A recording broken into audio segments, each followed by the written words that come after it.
আমাদের কাছে একটা তথ্য এসে পৌঁছেছে যে ডিভিসি জল ছাড়ছে।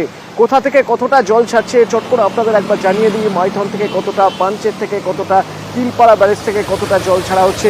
যদি মাইথন থেকে আমরা শুরু করি তাহলে আমরা দেখবো যে মাইথন জলাধার থেকে 12,000 কিউসেক জল ছাড়া হচ্ছে, পাঞ্চের জলাধার থেকে 36,000 কিউসেক জল ছাড়া হচ্ছে।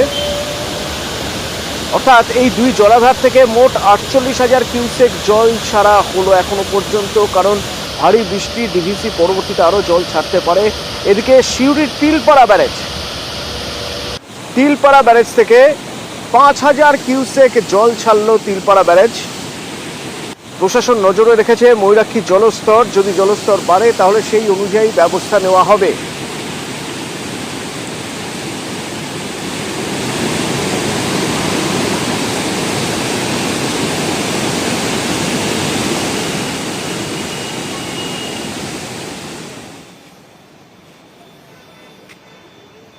রেলের আন্ডারপাসের ছবি দেখাই আপনাদের, জল জমে কি অবস্থা। এবং আপনাদের জানিয়ে রাখি এই আন্ডারপাস 10টি গ্রামের মানুষের অত্যন্ত জরুরি একটা জায়গা। এই আন্ডারপাস যদি এভাবেই জলে মগ্ন হয়ে থাকে তাহলে 10টি গ্রামের মানুষ দুর্ভোগ বাড়বে, তাদের বিপদে পড়বেন। সিউড়ির জীবধরপুর, এই জীবধরপুরের এই রেলের আন্ডারপাস, যে আন্ডারপাসের রাস্তায় জল জমে বন্ধ যাতায়াত।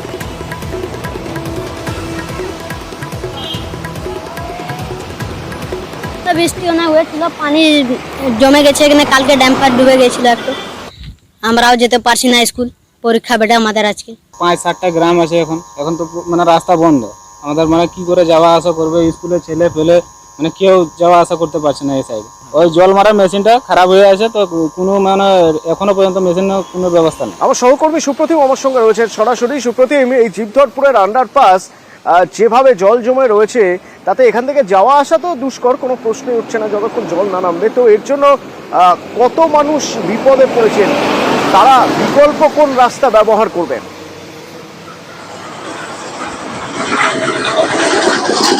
সেটা একদমই 14 নম্বর জাতীয় সড়কের এই সিউড়ি মিনিস্ট্রি মোড় থেকে প্রায় 10টা গ্রামে যাওয়ার যে রাস্তা, সেটা এই আন্ডারপাসের ভেতর দিয়েই যেতে হয়। এবং রেল দপ্তরই যে 2 বছর আগে লেভেল ক্রসিং তুলে দিয়েছিল এবং তার জন্য সেখানে একটা আন্ডারপাস তৈরি করে দিয়েছে, কিন্তু সেই আন্ডারপাস নিচু হওয়ার জন্য সেখানে অল্প বৃষ্টিতেই জল জমে। গতকালের যে বৃষ্টি তার জন্য তো জল জমেছে, না প্রত্যেক বছরের সমস্যা। আর এর জন্য প্রায় 10টা গ্রামের মানুষ, এবং ছবিটা আমরা দেখাচ্ছি, দেখো যারা ছাত্রছাত্রী স্কুলে যাওয়ার জন্য বেরিয়েছিল তারা কিন্তু অনেকেই ঘুরে গেল, এই রাস্তা দিয়ে যেতে পারলো না। আর এখন তাদেরকে যদি যাতায়াত করতে হয় সেটা প্রায় 10 কিলোমিটার ঘুর পথে সিউড়ি শহরের ভেতর দিক দিয়ে যেতে হবে। আর প্রত্যেকটা যে কোনো ধরনের যানবাহন, অর্থাৎ সব ধরনের যানবাহন এখানে বন্ধ রয়েছে। গতকাল একটি ডাম্পার এই রাস্তা দিয়ে পেরোনোর সময় সেই জলে ডুবেছিল এবং তাকে রাত্রেবেলায় তাকে কোনো রকম উদ্ধার করা হয়।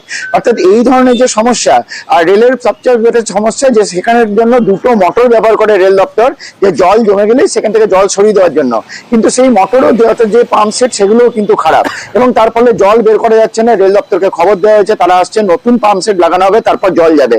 আর শুধু যে ঝিউড়ির এই জীবধরপুর আন্ডারপাসের এই অবস্থা এক নয়, তার সঙ্গে বীরভূমের সদাইপুরেরও এরকম 2টো আন্ডারপাস আছে। একটা হচ্ছে আলমবাবা আন্ডারপাস আর একটা হচ্ছে কচুজোর আন্ডারপাস, সেগুলোর একই অবস্থা, সব জায়গায় জল জমে আছে এবং সেখানে মোটর খারাপ। অর্থাৎ সেই ধরে কিন্তু সাধারণ মানুষ কিন্তু যথেষ্ট সমস্যায় পড়েছে।